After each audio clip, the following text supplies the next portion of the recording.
how to change the Bluetooth AVRCP version to 1.5, which is the default, 1.3, 1.4, or 1.6.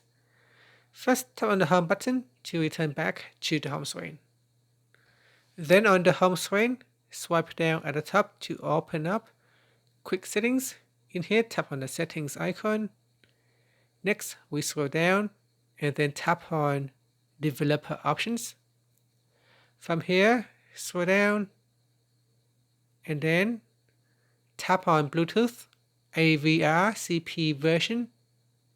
From the pop, you can choose between version 1.5, 1.3, 1.4, and 1.6. So select one of the available options and then tap on the home button to return back to the home screen. And that's it. Thank you for watching this video. If you find it helpful, please like and subscribe to my channel for more videos.